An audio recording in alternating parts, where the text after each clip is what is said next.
Bismillahirrahmanirrahim. Hello and very good morning to all of you. I hope you are safe and sound. Welcome to Millie's Telegram classes. This is the grammar lesson for advanced level. In this lesson today, we're going to talk about the kinds of verb according to tense. Now, according to tense, a verb has got two types. Number one, finite verb, and number two, non-finite verb. What is a finite verb? Verbs which are limited to the tense and number of subject are called finite verbs. Whenever a verb can change with the change of the tense of a sentence or with the change of the subject of a sentence, that sort of verb is known as finite verb. For example, she works out at the gym.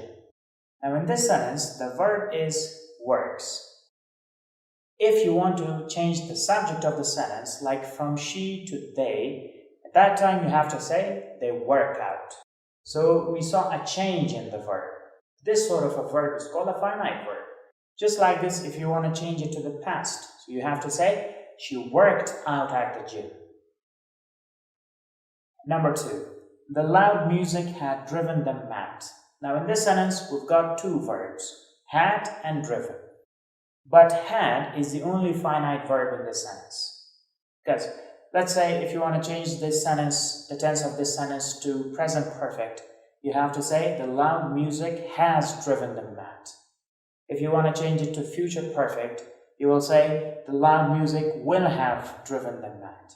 So whenever a verb sees changes with the change of the subject or the tense of a sentence, that sort of verb is called non-finite verb.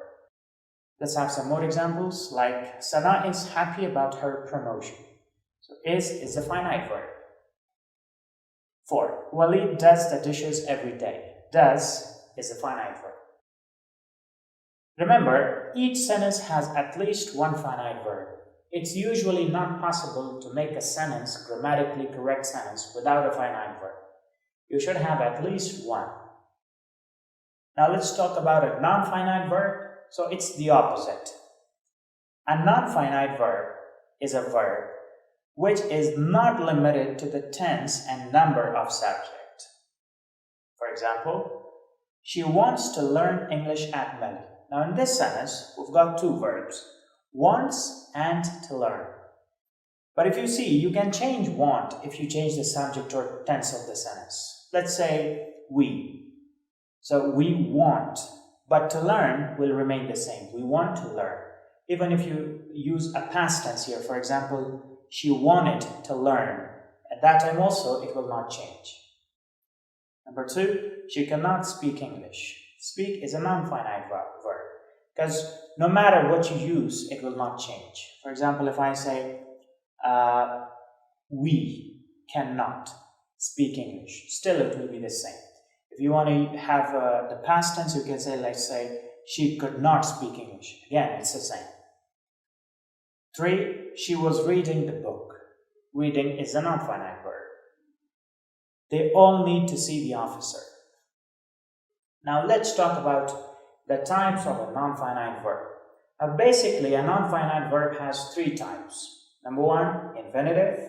2, gerund. And 3, participle. Today, we're going to talk about an infinitive.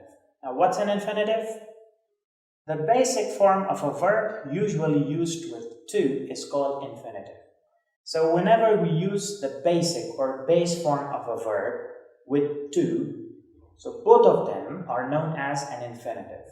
Now, this happens usually, not always. So, there are mainly 4 kinds of infinitive. Full infinitive, bare infinitive, split infinitive, and average infinitive. So today we're going to talk about a full infinitive. What's a full infinitive? To plus base form of the verb is called full infinitive. For example, to come. So here, come is the base form of the verb, and then we have to. Now we cannot say to came or to comes, that's wrong. To play, to read, to respect, and to answer. Now, let's talk about the usages or functions of a full infinitive in a sentence. Now, the first function of a full infinitive is that it is used as a subject in a sentence. It can take the place of a subject. For example, to learn Spanish is not easy.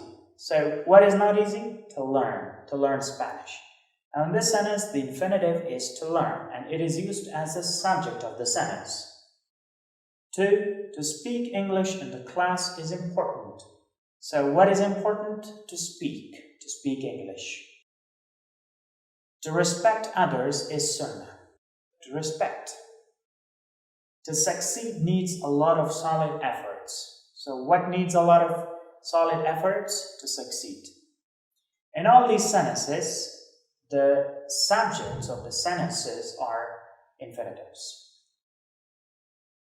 The second function is as an object of the main verb. Now, sometimes an infinitive can be used as an object of the main verb of a sentence. For example, Ahmad wants to become a professional cricketer. Now, what does Ahmad want? To become. So, to become is the object of the main verb wants. 2. Asya needs to buy a new PlayStation. To buy is the object of the verb needs. Abdullah wishes to work as a teacher at Melli. And I need to take the IELTS. Let's talk about the third usage, and that is after a noun. Now, sometimes we can use an infinitive after a noun in a sentence. For example, I have many books to read at home. So here it functions as an adjective.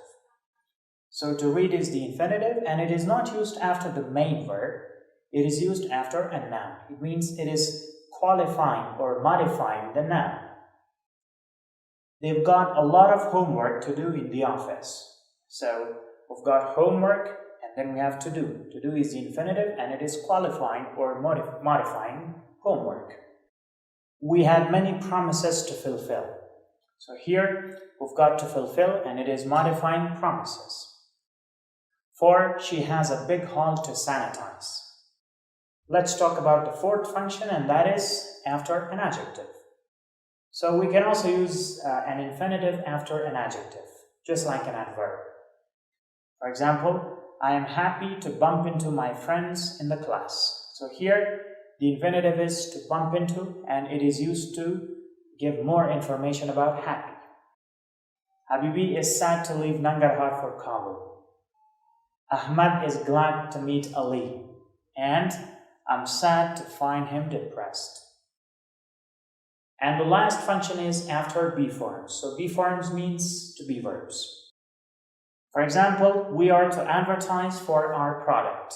So the infinitive is to advertise and it is used after the be verb are. I am to finish the book soon. To finish is the infinitive and it is used after the be verb am. Fardeen is to go to London next week. And they are to get infected soon. Now let's do an oral exercise. Read the following sentences and identify the cases of infinitive. So you've got some infinitives and you have to tell me the cases of those infinitives. Let me do the first one.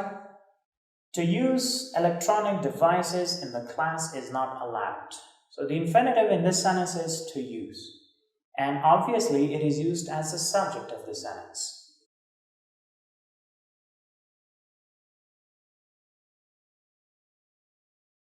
Alright, now let's talk about the answers. Number 2. I would like to see Mr. Karimi now. So here the infinitive is to see and it is used after the verb like. It means it is used as the object of the main verb.